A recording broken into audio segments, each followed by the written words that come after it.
Okay, welcome everyone. Welcome to the library. Thank you for coming out in the middle of all this heat. Got a few quick things before we start. First of all, huge happy birthday to Octavia Butler. This would have been her 77th.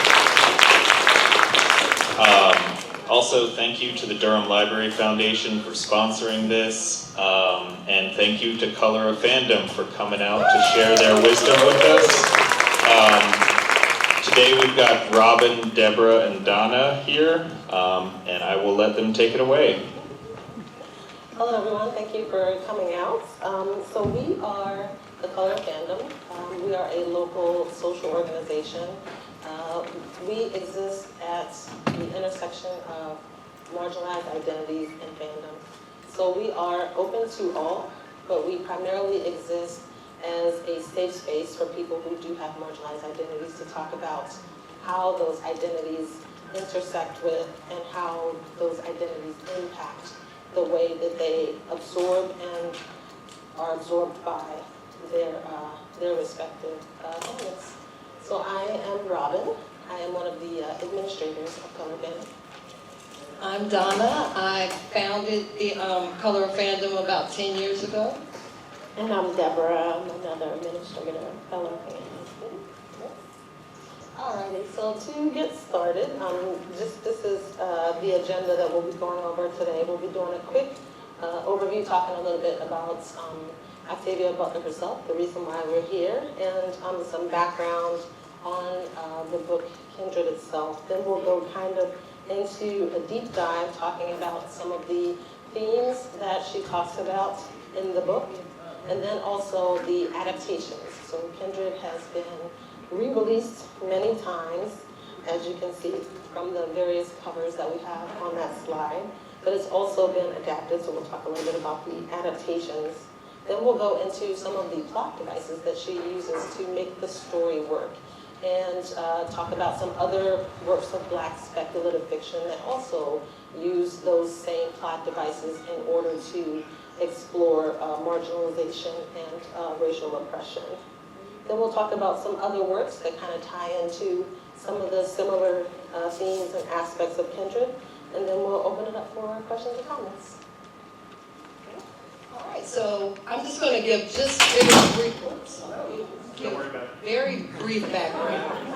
I don't think I did that. This is just a little bit of background on Octavia Butler. She was born in 1947, June 22nd, so today. And she was raised mostly by her mother and her grandmother. Her father died when she was very young. And while Octavia Butler was going through her education, she struggled with dyslexia. But she did know early on that she wanted to be a writer. She was an avid reader, and although she did have some struggles with reading, it didn't stop her from that love of reading, that love of writing. And one of the stories that it was actually a movie that she saw early on in her life. I think it was Double Girl from Mars, where she said she watched this movie and it was horrible and she knew she could write a better story. So that really got her into writing science fiction. She's been a very prolific writer in her life. Kindred is one of her early works. It was published in 1979. It's the 45th anniversary of Kindred. So it has been around a long time and has influenced a lot of other writers. Parable, I don't know how many of you have read Parable of the Soul or Parable of the Talents. Both of those are awesome books, and those were written in the 90s. She also has the Patternist series, which is probably my favorite series of everything that she's done, that included 4 or 5 books in that, and the Xenogenesis series, where some of you, I think I heard some people talking about having a passion for that one. So that is also, those are a lot of her works. She did publish a short story in 1971, so that was her first published work called Crossover. So her work, this is sort of a bad word in with science fiction writers, but at one point, especially during the golden age of science fiction, which was from the late 30s to 50s, there was this idea of hard science fiction and soft science fiction. Has anybody heard of those terms? Which we don't use those terms that much anymore. But the difference between the two is that what is considered hard science fiction is a focus on technology. Soft science fiction seems to focus more on psychology, on sociology, things like that. So in looking at Octavia Butler's works, her works tend to lean towards the ideas of the psychology of people, the sociology of communities, how individuals are impacted, but also how groups of people and how communities are impacted. And we see this very much in Kindred. She has, like I said before, she's been very influential to other writers. She's won the Hugo and the Nebula Awards, which are the big awards for science fiction writers. She also received the MacArthur Fellowship, which is also known as a Genius Grant, and this was in 1995. And I just wanted to say one thing about her on a personal level. When I was I did my thesis statement when I was getting my English master's on Octavia Butler, I was able to interview her. So that was a big highlight in my life. I was so excited though, I was doing like this, right? So I could barely, I know I looked a mess, but it was just, wonderful to get to meet her. So when she did die in 2006, that had even a personal impact on me. So, all right. So these are just interjecting with some recommended reads because we're all readers and hey, we're at the library. So these are some, the first slide here are some books that talk specifically about Octavia Butler. The first one, Star Child by E.B. Savoy, is a very beautiful work. It has poems that talk about parts of Octavia's life interspersed with different segments of her life. The second one, A Handful of Earth, A Handful of Sky, by Linnell George. She also has this beautiful interactive work that features art that's on the New York Times. It's in your program. And I know New York Times has a paywall, but luckily Durham County Library gives you free access to the New York Times with your library card, so lucky library. And this one, this book specifically also features photographs of different ephemera from Octavia's life and her work, so it's nice to actually get those visuals of the works and the things that she put her hands on. The last one, The Last Interview, is a book of about 10 interviews with Octavia Butler, so it's always very interesting to hear her speak directly about her life, her work, and her influences and her impact. So I thought those were three really good books to read to learn a little bit more about Octavia Butler. So the next set is a series of books, recommended reads, that cover some of the things that were happening in society around her life as she was coming of age. And these things, of course, impacted her. Like Donna mentioned, she wrote a lot about the psychology of people, and she was heavily impacted by the things that were going on in the world at the time. So the first one, Say It Loud, the Civil Rights Movement. I love this book because it features CDs that actually has the audio from some of the most important speeches during the Civil Rights Movement. So again, just being able to hear people say those words really kind of brings history to life. Loving v. Virginia, it always strikes me. You know, my dad was 17 when this was brought down. My parents were born into a world where miscegenation was illegal. Octavia Butler was 20 years old, so she came into a world where her two main characters, Donna and Kevin, their marriage would have been illegal. So this book specifically talks about interracial relationships and how that cross-relational movement kind of fights against white supremacy. So I thought that was really important. The Great Migration is something that is important to a lot of Black Americans. Myself, being from the North, because my parents were from South Carolina, moved to the North. Octavia's family was also from Louisiana, and then her parents immigrated to to California, where she was raised.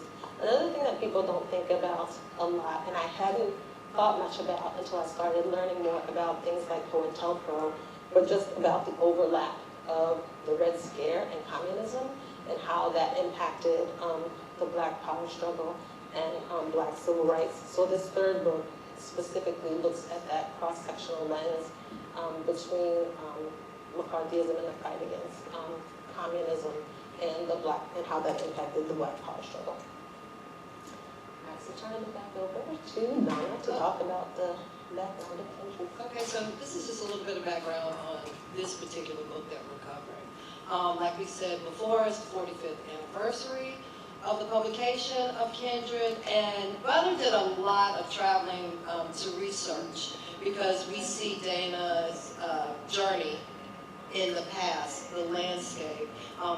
There are different states that she goes to. So she does travel to Maryland to research the landscape so that it will work well in the story. And this book is a response to what she was hearing, because she was in college around this time. And she was hearing other African American students seemingly having a disconnect with their ancestors who had been enslaved.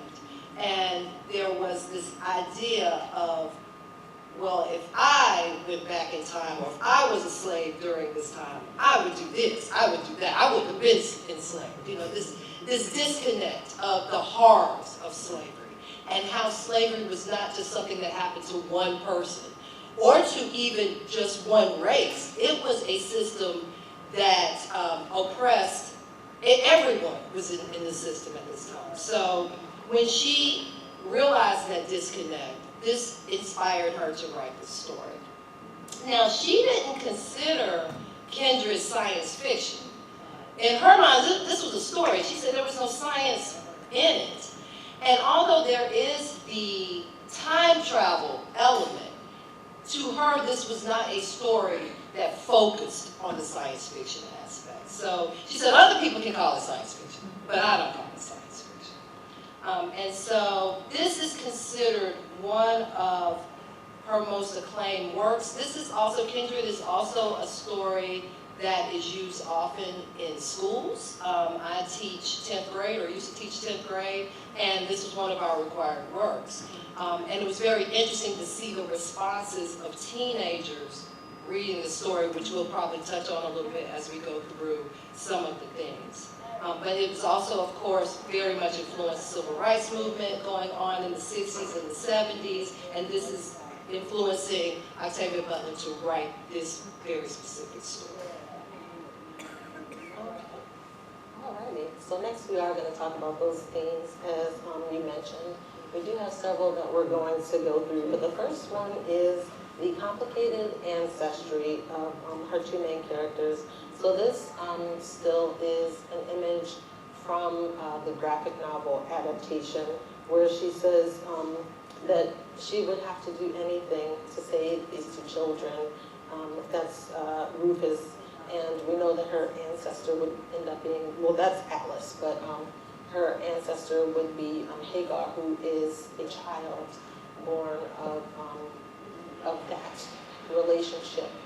But initially in the story, she says that she had no idea that Rufus was even a white person until she went back in time and figured it out.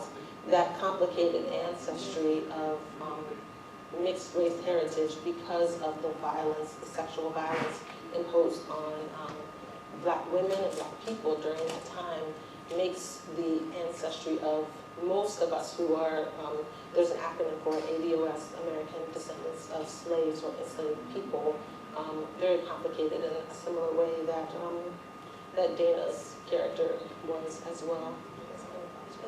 Yes, and this was also, just going back to what influenced her about the story, not just the disconnect that African American students were having with their enslaved ancestors in the sense of how they would act if they were enslaved, but also having to reconcile the fact that they are the descendants of people who are enslaved as well as the enslavers. And so reconciling that and and understanding it, but coming to terms with it is a part of what Octavia Butler was trying to present in her work too. Because not only she, Alice, she probably can identify with a little bit more, but she has this other child, Rufus, who is a white boy being raised in this, this system that she often talks about how much she can't stand him in what he does, but he is her ancestor, so she has to help him. And so she's torn inside herself also with having to deal with these different ancestors. And I forget the exact time frame. I think it was early 2000s or so when, there were the news stories about Sally Hemings and Thomas Jefferson in that relationship, and the modern day descendants that have come of that relationship. I remember there was like this big boom where there were all of these genealogical records being put online. I remember going to my dad and saying at the time, I found this organization that has our last name. We should reach out to them and try to see like if they have some kind of records, something that can tell us more about where we come from. And he said no. He told me no. And I mean, I was an adult at the time. When your dad tells you no, you can't listen to attention. And he said specifically, I don't want them people to think we want something from them. And I remember that being part of like the complicated ancestry, because when the story of Sally Hemings came out, as opposed to us kind of reconciling with this complicated ancestry that doesn't just impact Black people, it impacts our country and our politics and the way we talk about Black people. There was a lot of backlash towards the family just for the fact that they existed and that they had the gall to say, this is who we are. We are descendant from this man. And my dad didn't want any of that coming back on our family.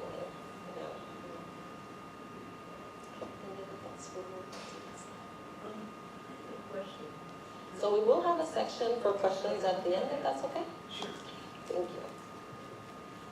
Alrighty, so the next one we're going to talk about is violence and trauma. That's another theme that you can't really have a story set in the antebellum South that focuses on Black characters without acknowledging violence and trauma, even if that's not a main focus of the story itself. It is a reality. And in this story, this slide features a quote from Octavia Butler herself, where she says, I couldn't let her being Dana, I couldn't let her come back whole. Antebellum slavery didn't leave people quite whole. So there are several types of violence that happened during that time. They're covered in this book. We have the physical violence of what is imposed on the enslaved people absolutely every single day. It becomes kind of just a mundane, ingrained part of their life, the physical violence. We also have the violence that Margaret inflicts onto Dana herself and also onto the children that her husband sires. And that's another one, sexual violence during this time as well. I'm talking a lot, so I'll let you guys know if you want to jump in with anything. Thoughts of self-harm, this is one that Deborah talked about a little bit as well.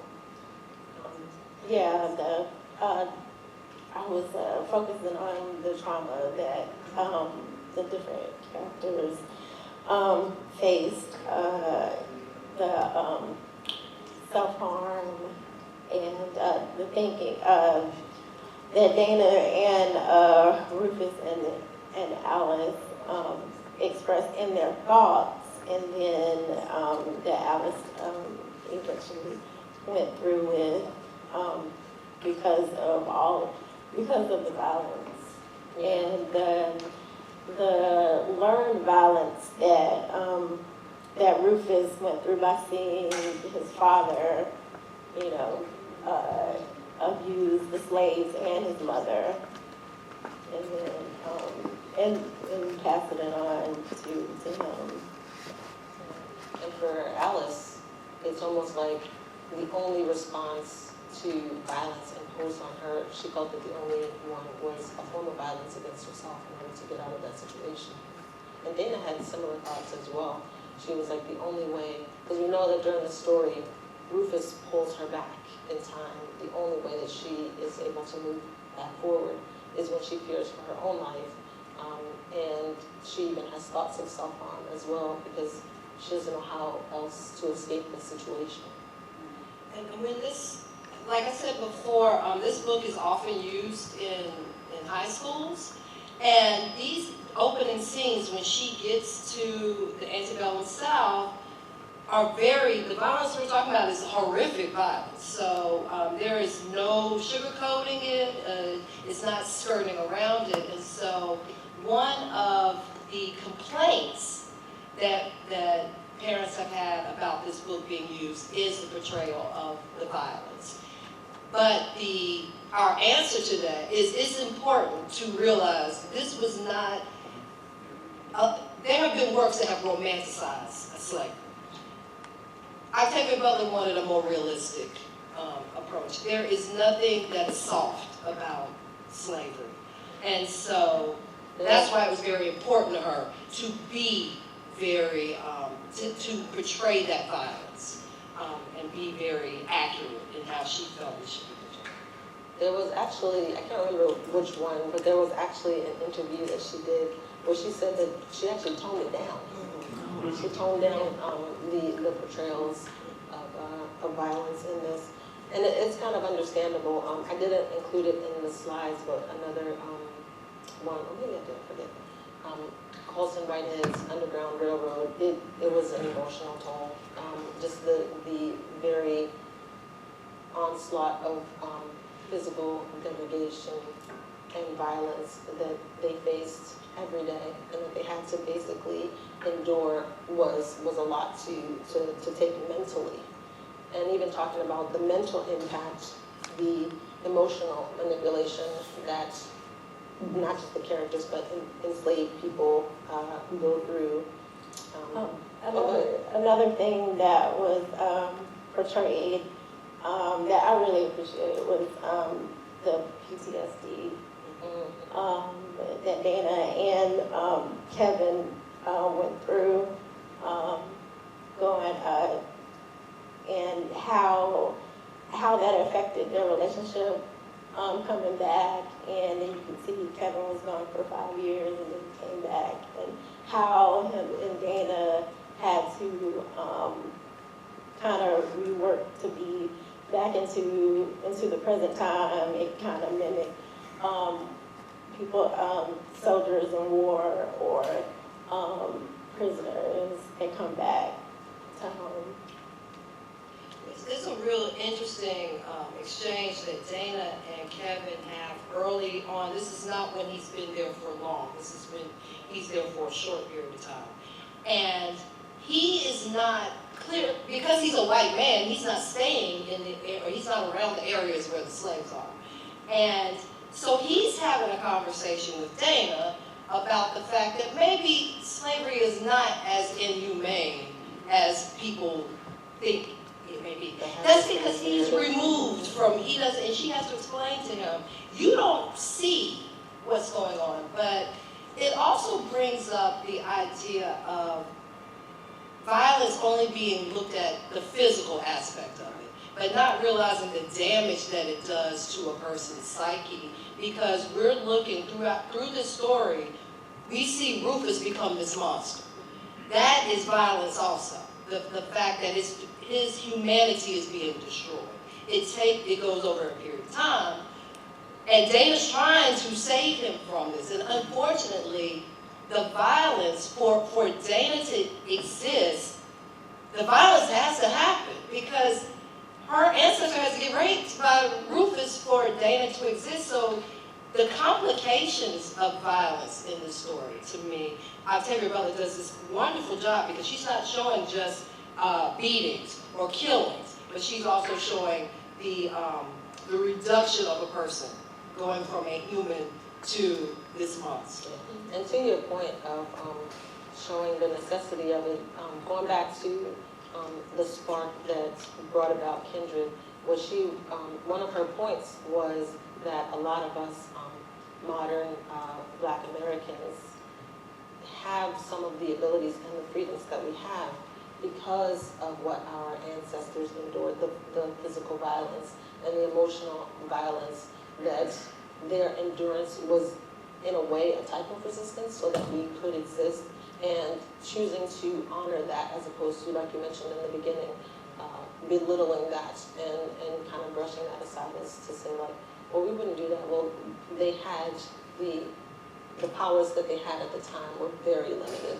And also to emotional manipulation, you're talking about Rufus, becoming a monster. That's like one of his primary tools that he uses against both Dana and Alice, is emotional manipulation. He tells her at one point that any other slave that shows interest in her, that he would sell them off. And we know that that was a very frequent tool used against enslaved people, separating families, separating them from their loved ones. And a lot of people didn't push back so that they could keep their family units together, because having those familial connections to other enslaved people was a way that they were able to endure and survive. So they made sure that they did what they had to do to keep those intact. Alrighty, so the next one is endurance and acceptance, and we talked about that a little bit.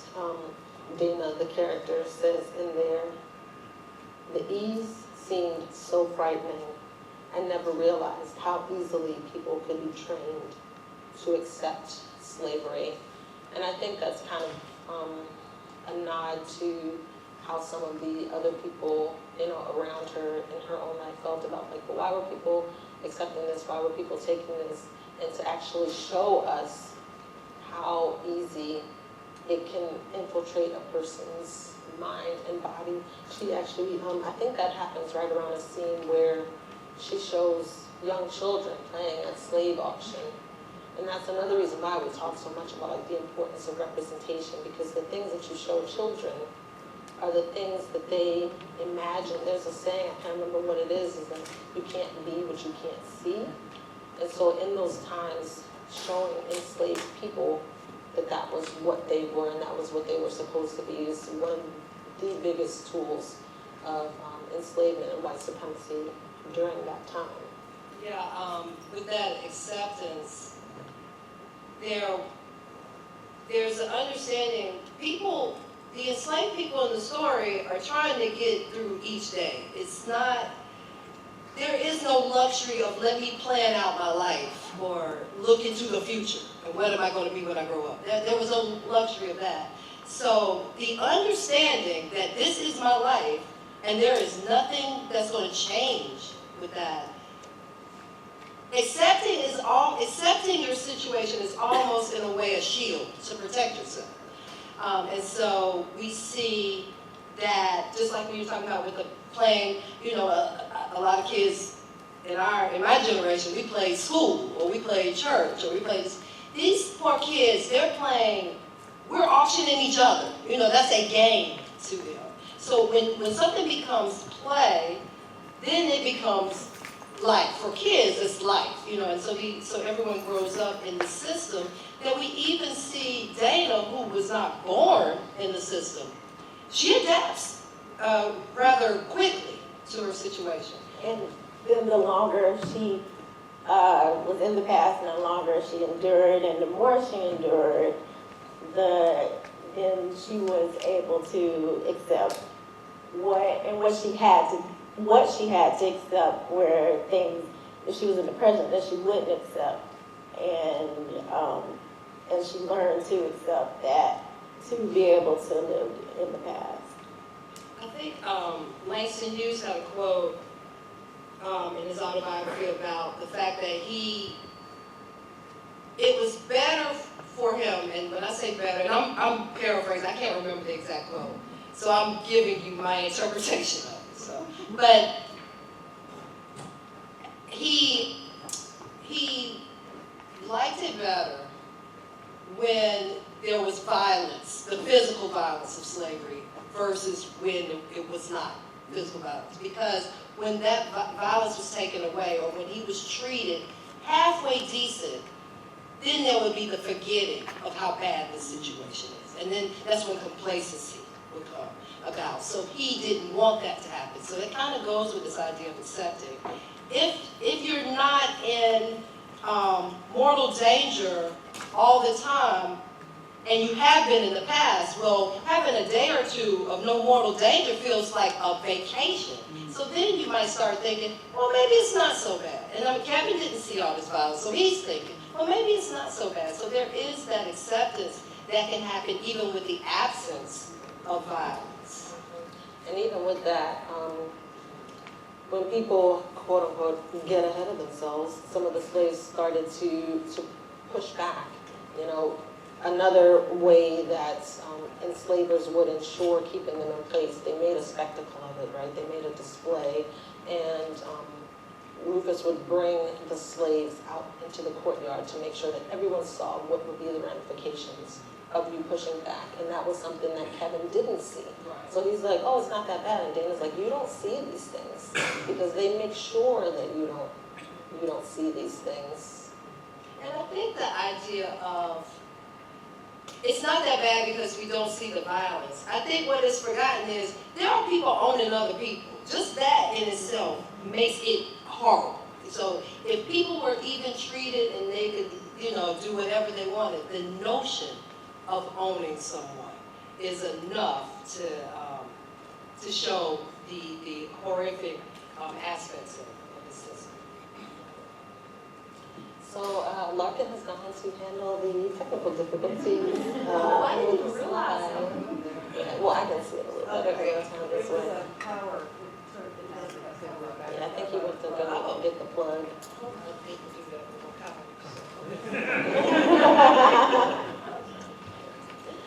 The next one that you can't see the slide for is tools and spaces of white dominance. That one is not as heavy as the other ones, but we thought that it was still very important. And Larkin to the rescue. So the image that you will hopefully see here, oh, there's another piece of the slide that I forgot to mention before we move on to the next one that you will see shortly. And also we'll have links to these slides so that you can see them on your own later. But again, in the spirit of reading, there's another book called Rest is Resistance, and it talks a lot about the ability to rest and how that pushes back against a system that traces its history back to enslavement.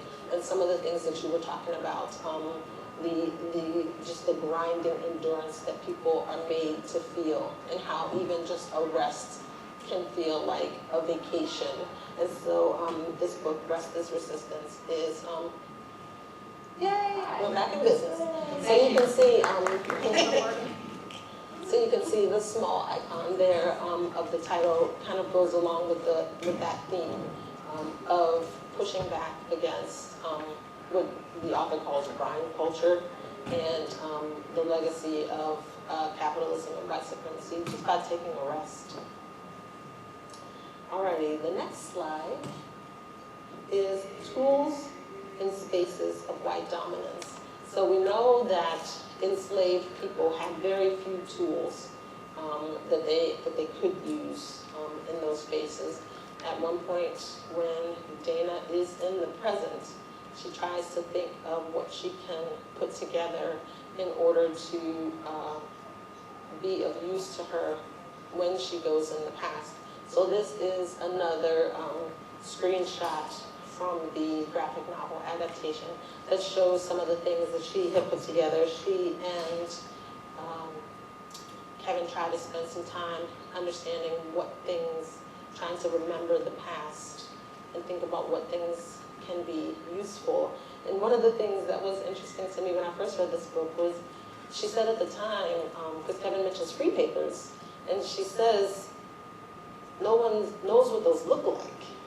And I remember when I first read those books, I was like, you're right, no one knows what those look like. So now there are references to them that you can find online. The Schomburg Center for Research in Black American Culture, based out of New York, has some online archives of free papers of citizens of the state of New York that show examples of free papers.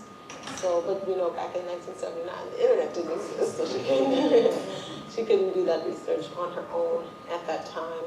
It also, the book also shows how every time Dana went back into the present from the past, that there was more tools that she gathered because of the experiences that she had in the past. So, like for instance, she grabbed more painkillers or antiseptic, just leave it to next slide, but educational tools, things that she learned more. One time she went to the past, she read back up on slavery. She couldn't get through Gone with the Wind, so she threw it away. But things like that. So it was more, the more time she spent in the past, the better tools that she could gather. And I think that lends to one of the most important tools that enslaved people had, and even a lot of Black Americans have today, is understanding the environment that we exist in. After the summer of 2020, there were probably a lot more Black Americans than me that had these conversations with white counterparts where they would ask us questions, and it's like, these are things that we are required to know. We know our own history and we know your history because we need to know them to survive. And so we still talk a little more if you want to talk, but another book recommendation there in the corner is The Talk, a graphic novel about a young boy having, quote unquote, the talk with his father, one that many of us have had with our parents throughout our lives about how to remain safe. But kind of like you were talking about, that was one of the tools that my father made sure that I had, was understanding my history and how my representation as a Black girl at the time growing into a Black woman would be perceived and accepted in larger society. And I think that that's some of the knowledge and nuance that the slaves go through as well. They talk about how Sarah figures out what she can do and when she can do it. How Luke, unfortunately, pushed that bar a little bit too far. And that's part of what The Talk is about, right? Knowing when you can push that bar too far and trying to keep yourself safe, because we know he ends up being sold further south, which is considered more dangerous. I wasn't aware of this graphic novel. It just brings me to an experience I had this morning. I sell baked goods at a farmer's market, but I was talking to a grandfather, and his kids are he has 2 Black grandkids, and he wants to have them to have a full experience, and that's we had a conversation about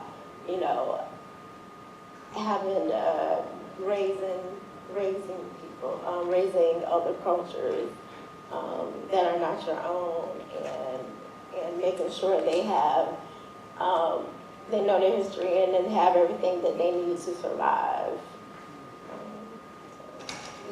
Going back to the tools, going with what you're talking about too, Deborah, and then what you were talking about, Robin, in terms of African Americans and safe spaces, and how this book is so relevant even today. We think about a lot of the ideas and topics and things, which to me makes a great book when you can find the relevance. But just going back to trying to have a safe space in a white-dominated space. Oftentimes, I'm not going to speak for all African Americans because I'm just one person, we're not a monolith, but I I probably can tell you how many black people are in this room right now. And going into spaces, knowing who are the people so that for safety purposes, not thinking necessarily that people might hurt me, but it's almost an automatic. So this idea of a talk being something that's automatically something that African Americans or people in marginalized communities experience. And so here's Dana trying to protect herself and protect others in these spaces. And the next one that we talked about a little bit already, the power of education. And Deborah helped me pick out these stills that are again, from the graphic novel. This is where she is teaching Nigel to read, and they have to make sure that they burn the tests that she gives them because they cannot be caught. And this is one that is very personal to me specifically, because when I was growing up, my dad used to say, they can beat you, they can steal from you, but they can never, never take your education. And he drilled that into me all throughout my young life, and that's part of the reason why I so strongly believe in the power of reading and the power of libraries and having access to information. Because I can't remember it exactly, but Frederick Douglass has said like multiple times that the ability to read will change your life. It gives you opportunities to see beyond yourself and beyond what your situation, your immediate situation calls for. And that was one of the reasons why it was illegal for enslaved people to learn to read. Reading itself was also a tool, being able to read maps, being able to read books that would tell you how to track through woods and swamps and things like that. So education was just a very powerful tool that it's just a small point, but we wanted to put that in here as well. And she, in fact, that was the thing that sort of helped Dana when she goes back in the past, because she is given the job to teach Rufus. And so when we think of education, and a lot of us who either are in the educational field or enjoy reading and writing, that although it empowers people, there is also the pain that knowing something brings. So it's almost a double-edged sword. You want the information, and the information is useful. The information also opens up the world, and that is the good and the bad. And so we see that Dana has to grapple with the benefits of her being educated, but she also sees the detriments to knowing what she knows. I think there's even mentioned Margaret is not very educated, Rufus's mother. And so Dana even likens Margaret, even though she's a white woman who's married to Rufus's father, but says she's not that far removed from the slaves, because her, Dana refers to her as being pretty illiterate, and says that has kept her in this bubble. And it has also kept her from being able to be her best self, too. But she also suffers from, not being able to see beyond just what she's doing at the moment. And we see also, like you were saying, the good and the bad. When some of the other slaves learn that Dana can read, one of them approaches her to ask if she would teach his siblings to read, and that brings him under the purview of Rufus, who decides that. That's when he says, I believe that's the part where he says to Dana, that anyone that shows an interest to you will be in danger of being sold off. And later we learn that he actually is for nothing more than, interacting with her in that way. Alrighty, so next we're going to talk a little bit about the adaptations. So Kindred has been adapted into a graphic novel in 2017. The graphic novel did win an Eisner Award for the best adaptation, and that's kind of like the Oscars of comics. And it was also adapted into a television show, which came out in 2020. So we want to talk a little bit about the benefits and the shortcomings of each medium, like kind of, you know, what you gain, what you lose, and some of the differences in the ways that the characters, the settings, and the themes are portrayed across the various mediums. And for those of you who may not have seen it, the television show, the graphic novel is pretty much a direct adaptation of the story. They do a really good job keeping to the story within the bounds of, you know, the comics medium itself. But the television adaptation actually pulls the setting forward, the present setting forward, and it takes place in the early 2020s. So I'll let you guys go first. Any thoughts on the changes? For the graphic novel, as Robin said, the wording is direct from the book. I think the gains from it is that the visuals from the scenes and in Dana's thoughts are really, really good to have. And the artwork is really beautiful. So it comes across, especially if you are a graphic novel reader, like maybe first, and it opens up the door to, I think it's a great companion to the book, because also it unfortunately also loses a lot of the other important, some of Dana's thoughts and some of the scenes, dialogue between the people, between the other characters are lost from the book. So I agree that it's a great adaptation, but because it loses that, I'd rather see it as a companion, to have it as a companion to the book than it is just to, or like a gateway to the book. And I'll tell you her other works than, you know, just having it by itself. Yeah, that's a good point about it being kind of like a gateway to the. Yeah, because it's almost like an abridged version of the book. We looked at the graphic novel after reading the book.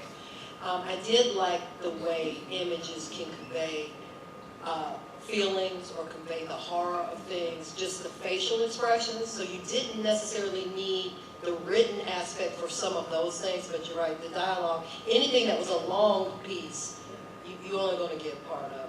Yeah, it has to, the setting itself has to be translated. Yeah, so you lose like some of the characters' motivations, like, you know, from one part of the book to the next. Yeah. So how about the TV show and some of the things that they changed? So one of the things I did notice with the TV show, you know, with the book, it's first-person narrative all the way through from Dana's perspective. But some of those things, you know, so it's almost like we're in her head, like she's having a conversation with us. So with the TV adaptation, we don't get that. So some of the things that she's able to tell us directly, we have to see that played out. For instance, she tells us about, well, she learns that Luke gets sold off because of his interactions and how he kind of runs the plantation. But in the show, they actually have to play that out. We have to see that. So it adds a different element to it. Because when I saw it, I remember initially watching the show and I was like, why would they do that? I don't like that. And then when I went back and reread the book as we were preparing for this, I was like, yeah. Yeah, so the TV show is almost, you know, it's a reimagining especially with changing the time period of the present, bringing it into 2016. And, you can see how it allowed the creator to go through or express the things that are happening of the time, of the social and political things that, you know, we went through and still going through. Like the nosy neighbors? Yes. like the nosy neighbors, and then how yeah, how it escalated, and how the police were pulled in and how they were handled.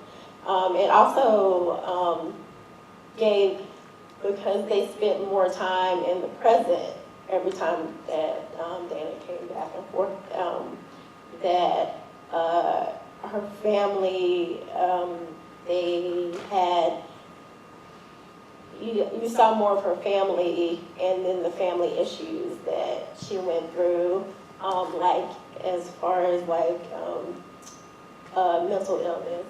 You know, that it was able to touch on how you know, African Americans house the stigma, and how they viewed what she went through, how her mother went through, and with mental illness, or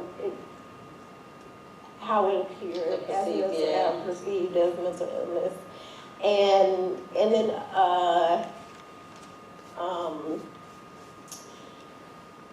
how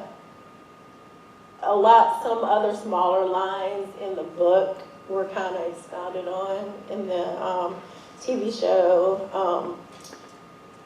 in giving characters, you know, like having Kevin's sister, and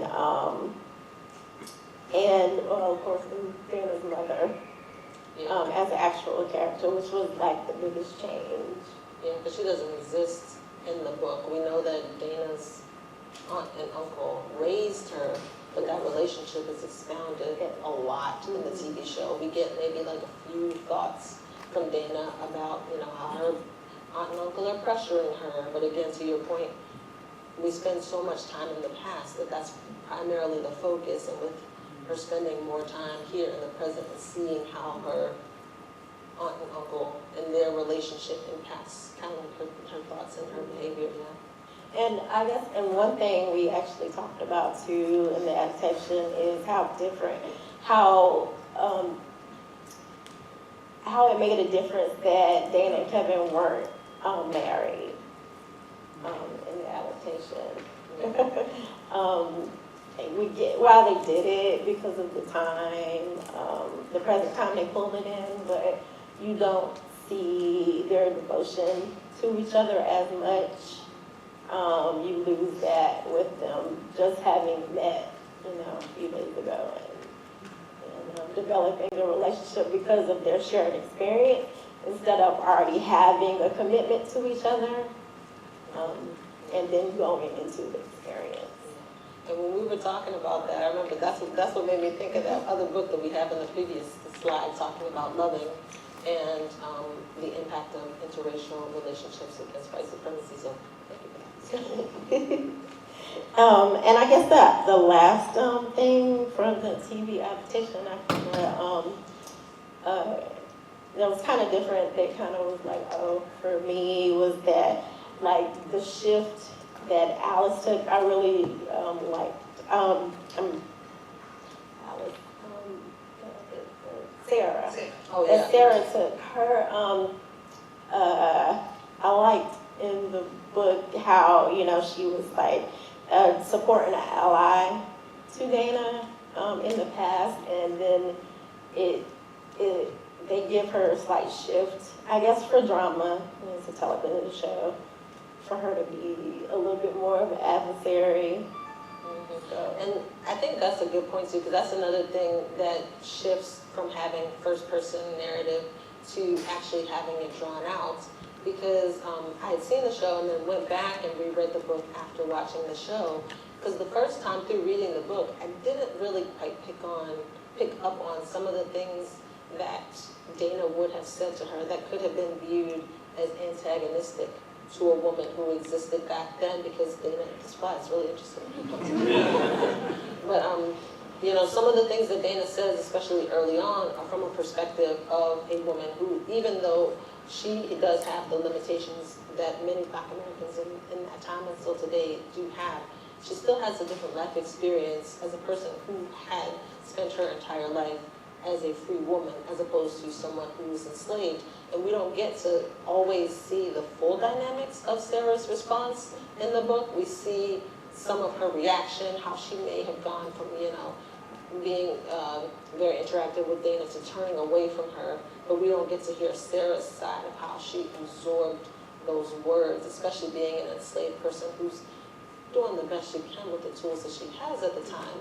But in the show, we get to visually see a little bit more about some of the other things that are pulling at Sarah. Alrighty, so next we're going to talk about the few plot devices. Oops. Uh-oh, my clicker doesn't work. Laura, can you come save us?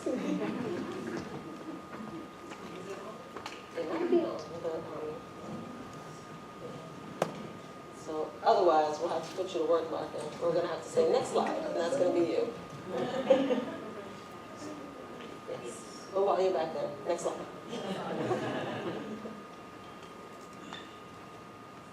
Thank you.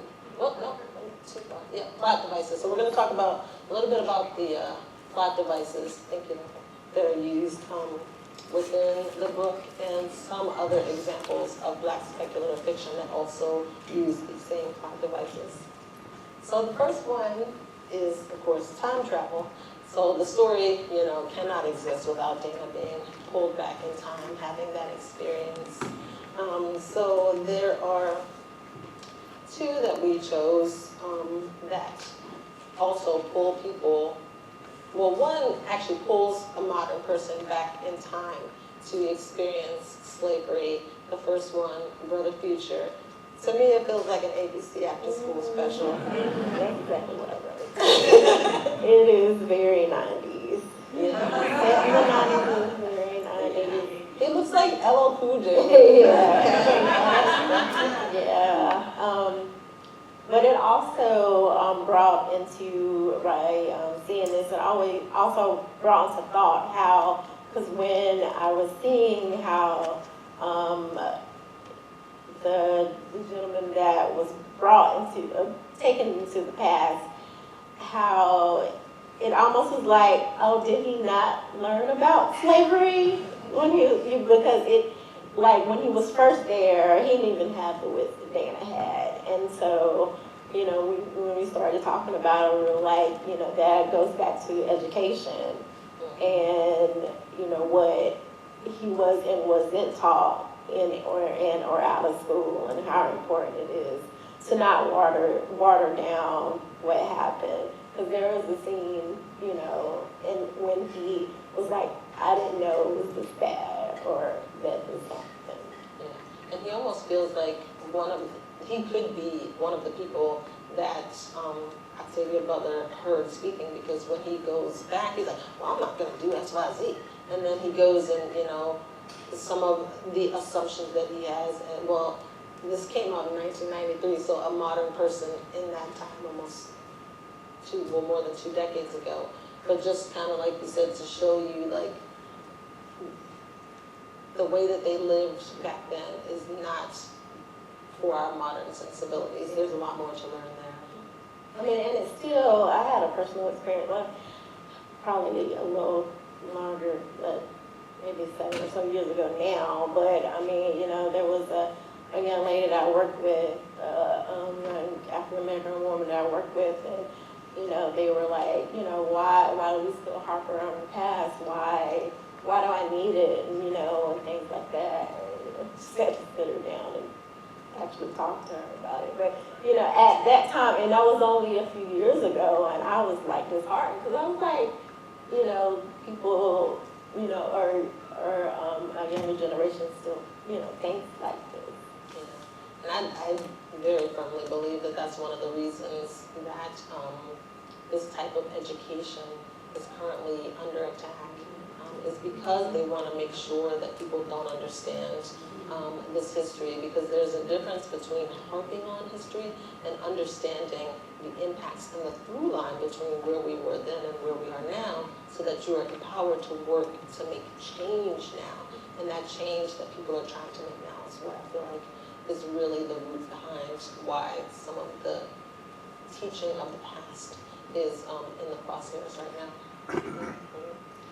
So the other one that we chose is Two Distant Strangers. There are several other modern movies, especially that have happened post-2020, that use this mechanism of kind of like a Groundhog Day, of pulling a person back in time over and over and over again. So they're not going back to enslavement, but they're constantly reliving the trauma of racial violence through time travel. I will say, we have some of these books or movies we really like, and some they fulfill the plot device that we don't necessarily love, but so if you see us make faces on some of these that we might mention, that's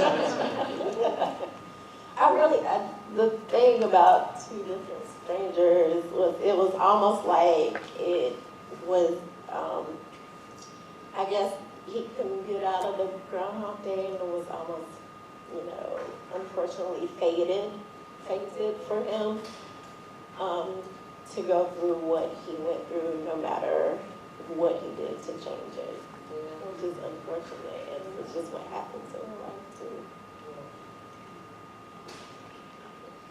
The next one is magic in the service of things, because we know that, so like Donna mentioned before, Octavia Butler doesn't really consider this science fiction, even though time travel is a plot device used in science fiction, because it isn't really explained. I decided to say it's magic.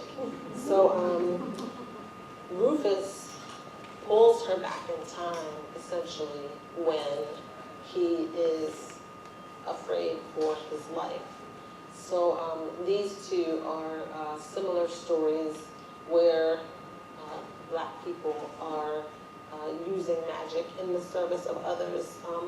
Excellence is a comic where, and it's almost kind of like some of the themes with Dana as well, like she's very well educated, very intelligent, but in the times that she is pulled back to, she has to use all of that pretty much to serve others.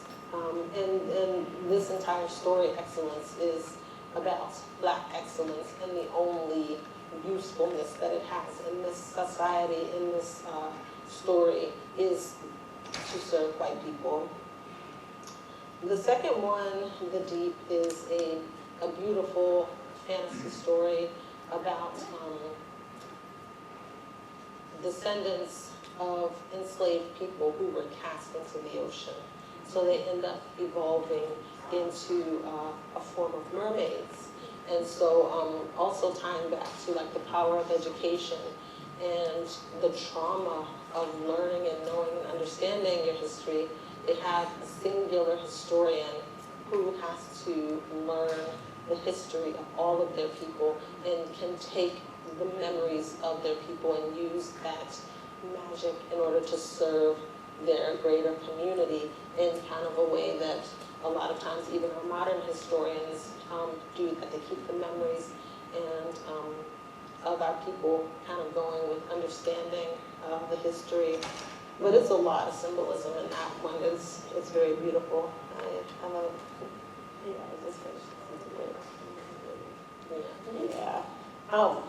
One other thing that I thought of, not another reference, but as far as the magic that was used in Kindred is not just Rufus being able to pull, or in service of others, not just Rufus being able to pull Dana back in the past, but perceived magic and how that affected how the Waylands treated, and I guess everybody else treated Dana, and how, because it was perceived because of the modern medicines and things that she knew to do, and it was perceived magic, so they treated her differently, and sometimes to her detriment, because they thought she was magic. Right, because even that additional accolades, they still wanted it in use for their own purposes, yeah.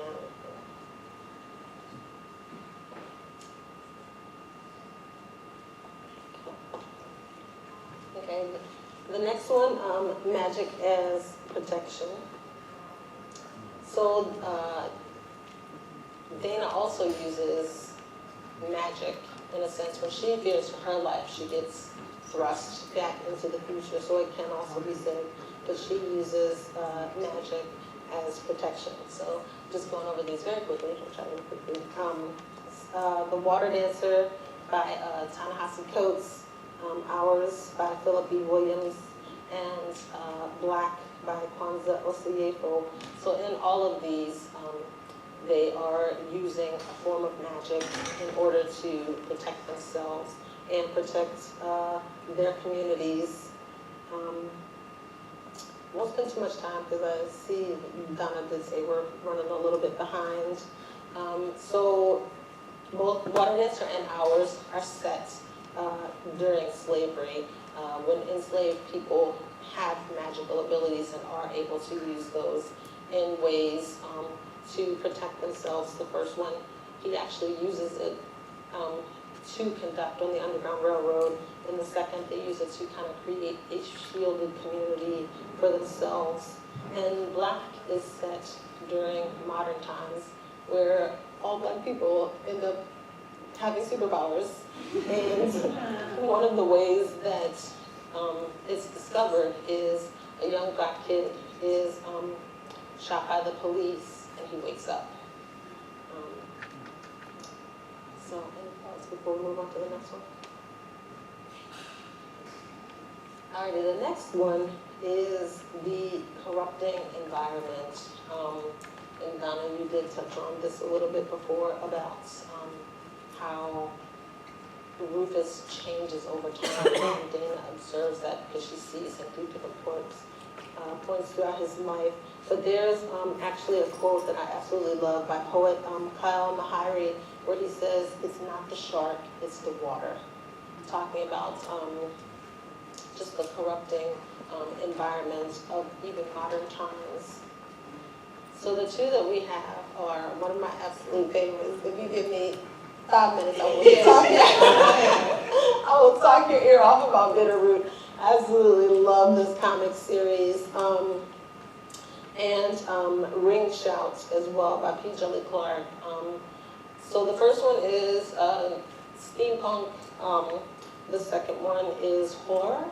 And they are both about how basically monsters are using different influences to corrupt white people in our society. The first one, the team of monster hunters creates these tools from what they call fiflo roots that they use to create syrups to try to fight racism. And the second one is Cthulhu monsters using the power of the movie Birth of a Nation to influence people towards hatred and corruption. And they're both amazing works.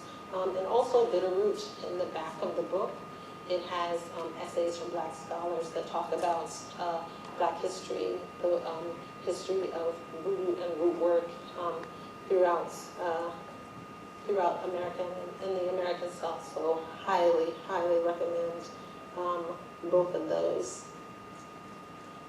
Any thoughts you want to say on those? So I will say too, because I think both of you mentioned this too, about Kevin and how Dana is worried that this environment will also start to corrupt Kevin if he's trapped back there, and how long he's trapped back there. And you mentioned it too, and you were like, well, he's like, well, it's not that big in here. And the last one, the lives of enslaved women, because that's really a focal point of the book and the various characters. of the book, how enslaved women worked through these times. So the first one is a general fiction story, Yellow Wife, of an enslaved woman who was taken on. I mean, to me, to call it a concubine is almost making it she's a sexual slave, basically. Wake is a more empowering story because it's a graphic novel story talking about women-led slave revolts, and Women and Freedom is it's basically 3 different books that talk about first-person slave narratives of actual, so it's one of the few nonfiction that I have in here to talk about enslaved women sharing their stories and talking about their lives. And again, all of these books are available, except for one. I think the interview one with Octavia Butler, are available here at the doorbell. Any other thoughts before the last slide before we go to Q&A? Okay, so there are a few other works we're going to talk about really quickly, then open up for Q&A. So when I was talking about the eye roll, this is sort of where but there's 2 of these. I didn't say they're bad, but I will say Alice was good. Alice was good. Alice I actually thought was something else, and then when I actually watched it, but there are some similarities between Alice and Antebellum. But these are stories where we have a woman, that means we're gonna have to. I'm trying not to spoil it, just in case y'all want to see it, where people are thinking that they're existing in a certain time period, or this desire for people to treat. And this is what's so relevant about this is in the news we hear about people who keep slaves today, and so this desire for people to want to have this slavery system in a current day is what we see. And in Alice, it's not really a spoiler because it says it. We just kind of. I must have walked out the room with it. But it is actually based off of a true story. There was like a hidden, in the 70s, that was a plantation that was still going on. And because the descendants were never. There's a woman researcher who looked into this history, and I forgot to put it in the resources, y'all, so I apologize. There's been research into the person who was impacted by this and her family, and it tells her story. I'm trying to think how we'll try to add it to the slides because we have a QR code where you can get to the slides, and we'll try to add that in there so that people can access the information that tells about the true story that Alice is based on. But it's a really, really good.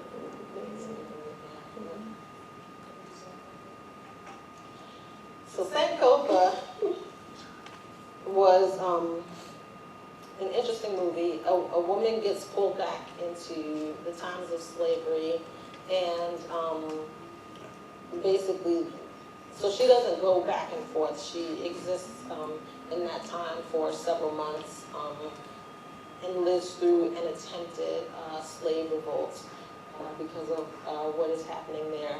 I think since then,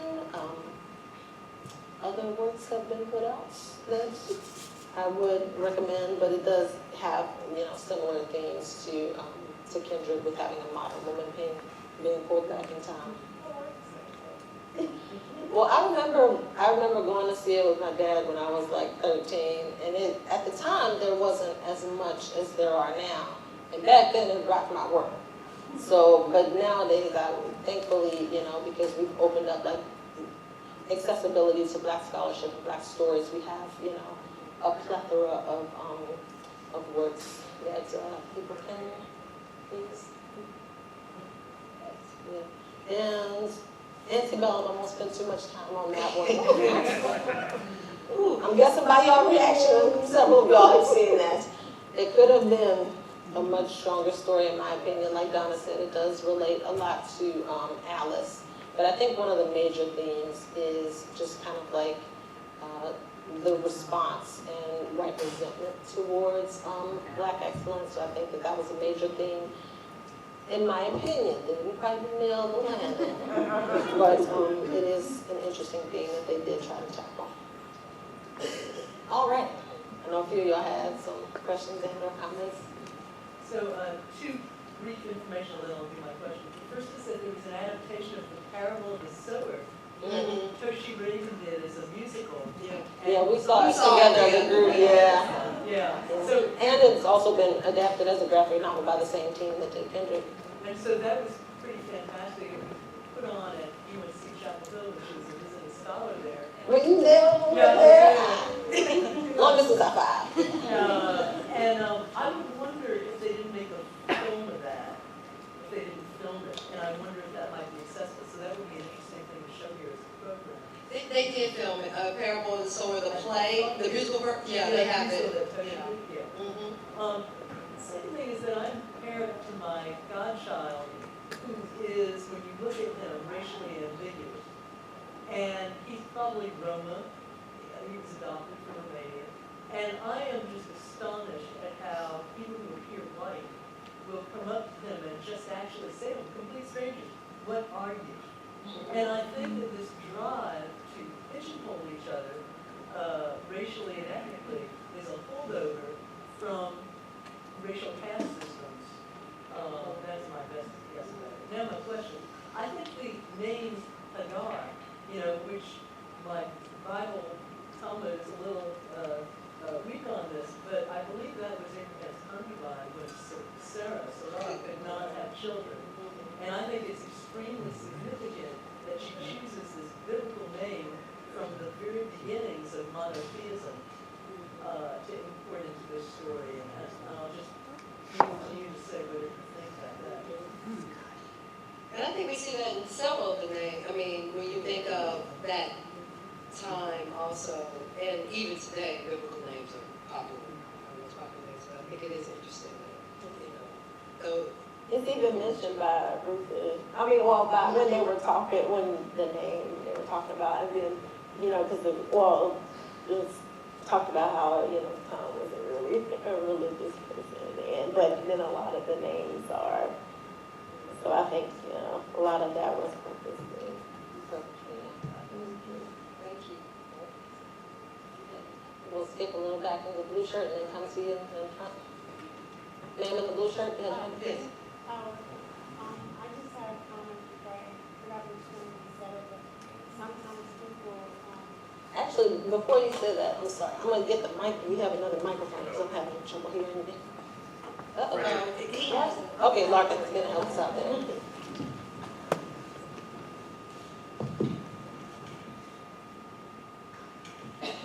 I'm from northern area, New Jersey, and I grew up there, and my parents were from the deep south. And my mother said years ago when we were little that she wouldn't bring us down here anymore. She lived during the time periods of lynchings and very active racial violence. So I always stayed north. I traveled a lot, but I never came south. Well, I followed my heart down here. And I'm a touristy person. So the first thing I wanted to do was learn about the history in the area. And I'm going to make this quick, sorry guys. So I do the tours. I go to the plantations, the museums, the farms. And my friend couldn't understand, why do I want to go to plantations?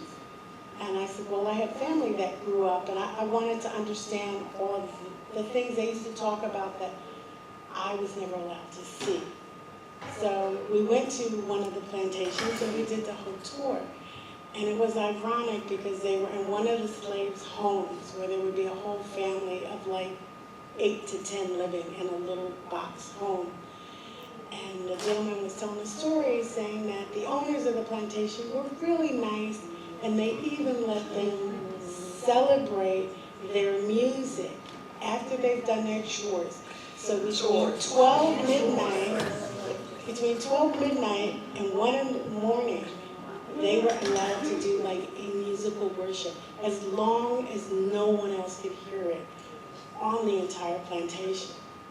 Now, we were a little shocked because, again, this was something beyond my knowledge.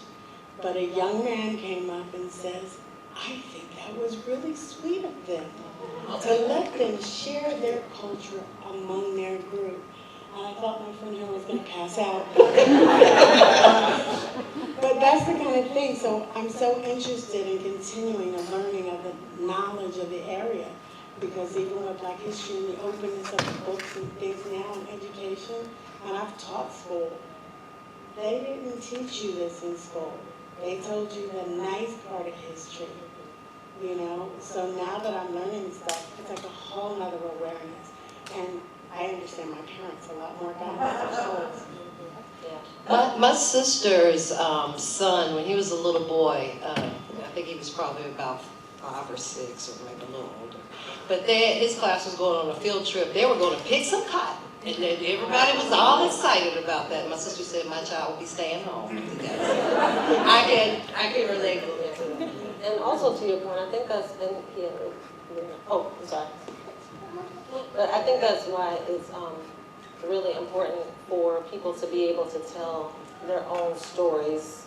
And it comes from the perspective of the people who actually lived in it. And that's why we wanted to have, you know, the lives of enslaved women there, because they are telling their own stories. And kind of like what you said about your parents, like a lot of people think this is so long ago.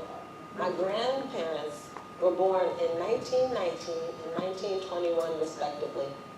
The year of the Tulsa riots and the year of Red Summer. My dad used to tell me stories about remembering being bused across town when the orders came down to integrate the schools. That happened to my parents.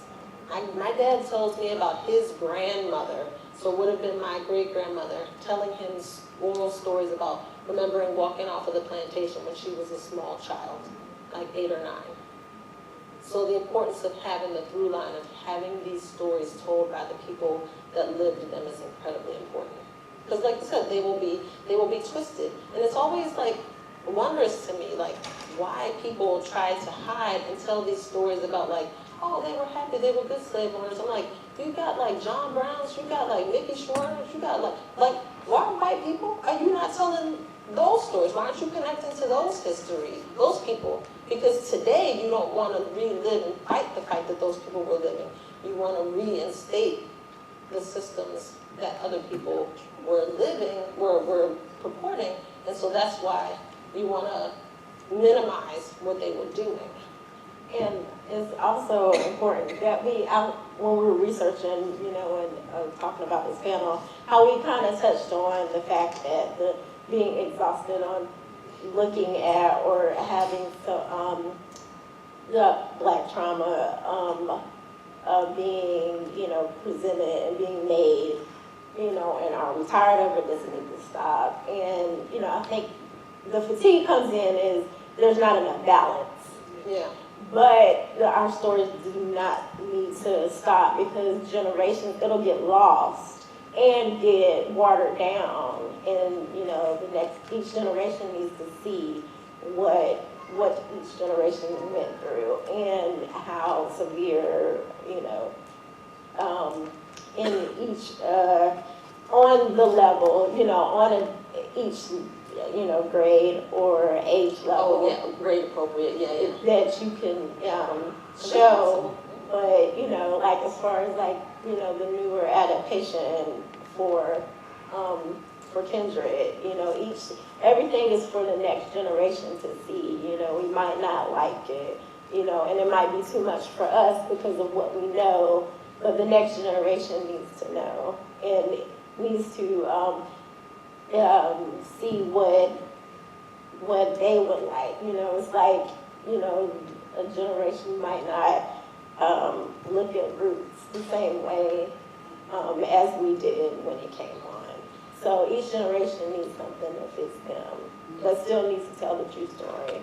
And like you said, it's a balance. If we balance it with stories of like Black people pushing back, like we have the Wake story about women-led slave revolts, we have that story Underground now. You know, we're learning more about like people like William and Ellen Craft. You know what I mean? Like we weren't told about those people. We were just told that we laid down and took it. and that wasn't true. So, sorry. Excuse me, just for fairness, can the lady happen to have the next question? She had her hands raised, but you guys didn't see her name sticking for her. So, please do the next. Which lady? Yes. No, I think, I just know that you were saying who was next. That was the reason. Are you sure? It was me, I had my hand up from the first. I didn't Somebody else can. No, go ahead, go ahead. Go ahead. I know them, I talked to them. Sorry. They're part of our We group are also. in that group, and so, no, thank you for that. You're welcome. Yeah. Thank you for having my back lately. So I appreciate it. Go ahead, Sharon. Well, look, you know I had a bunch of comments because I was writing them down. The books on the lives of women in the antebellum South, there's a book called Property about white women and their role and how close they were. I think it was, they were her property, is the full name of it. They were, property. but the title of the book is Property, and it's about a woman who inherits some property, which immediately becomes her husband's, and how she's treated as property. And it's about her life.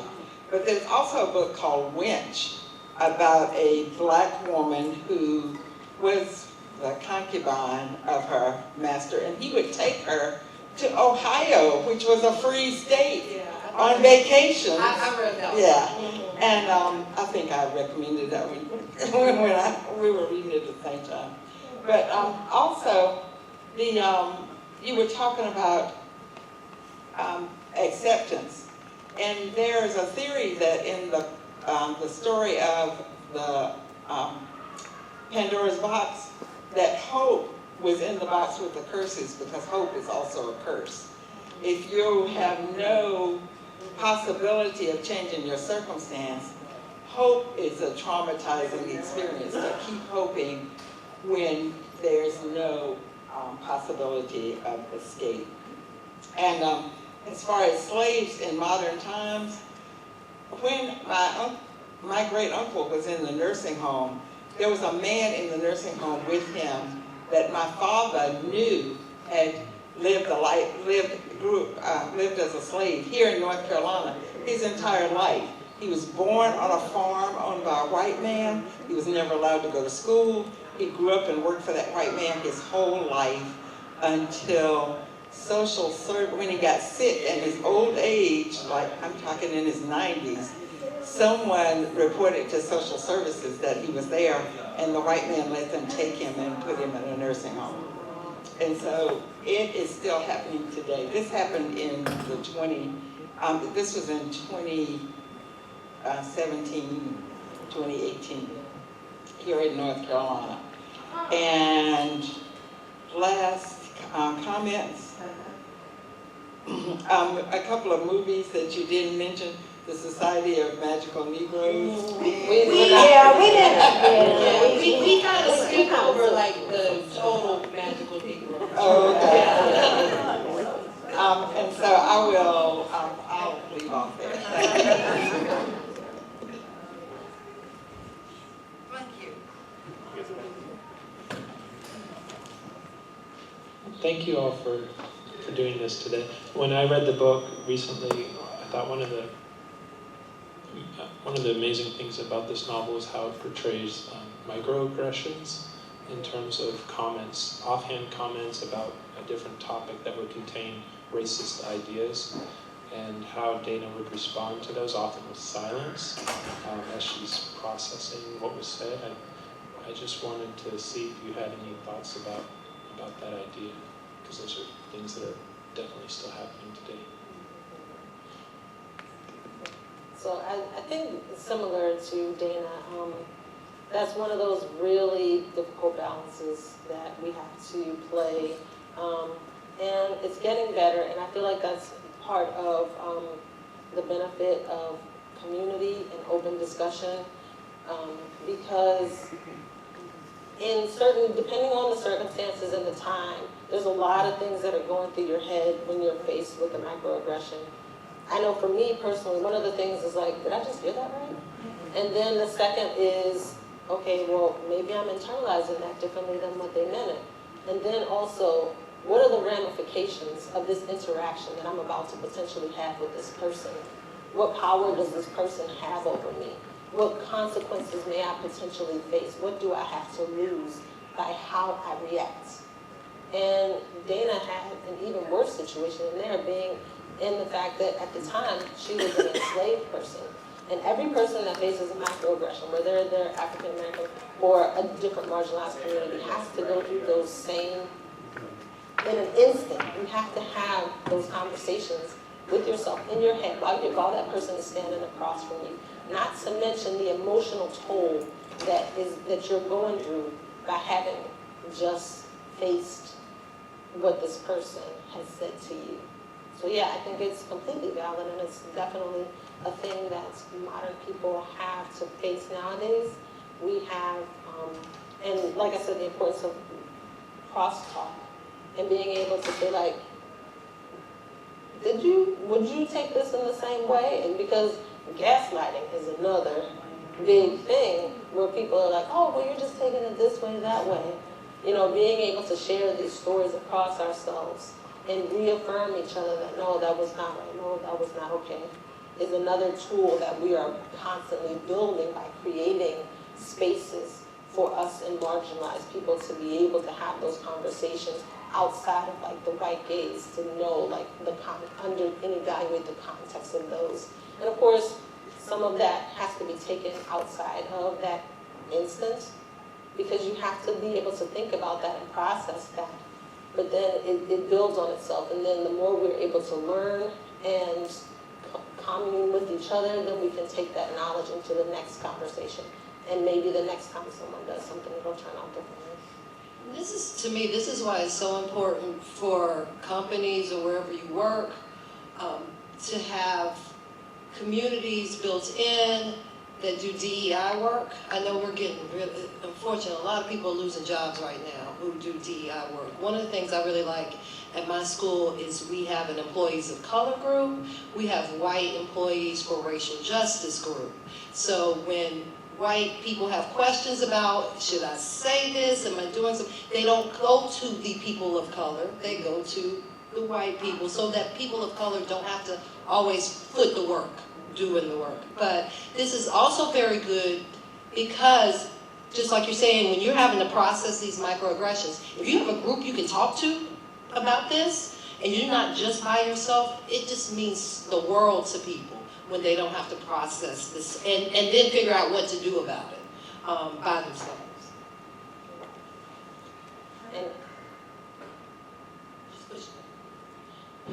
Hello, thank you again.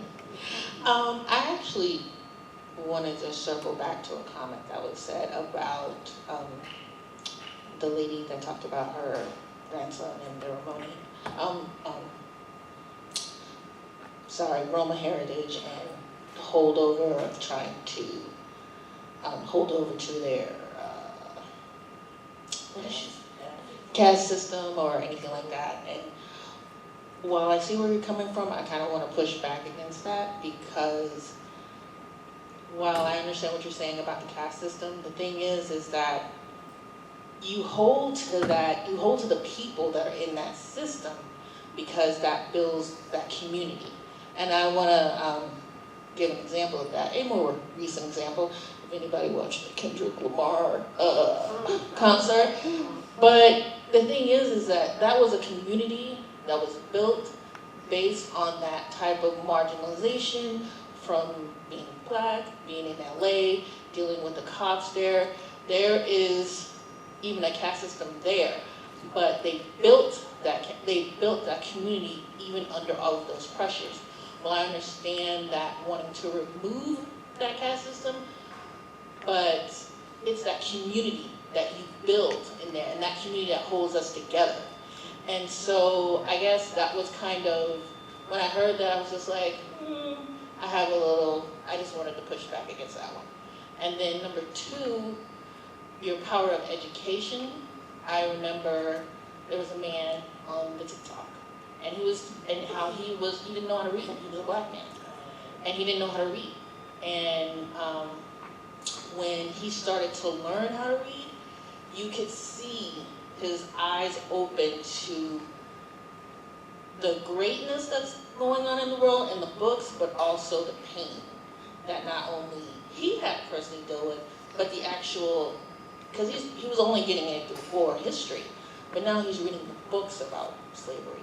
Now he's reading about what happened during the 60s, what happened during segregation, what happened with redlining, and you can see how sad he becomes.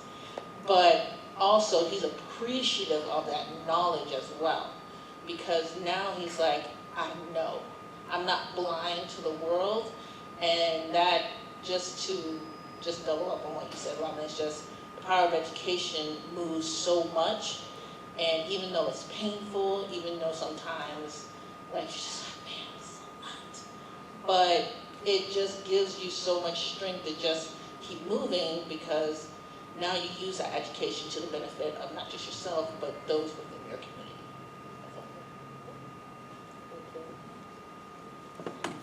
Any other final thoughts before we wrap up? You guys have done a Can I wonderful job. publicly lobby for them to be brought back?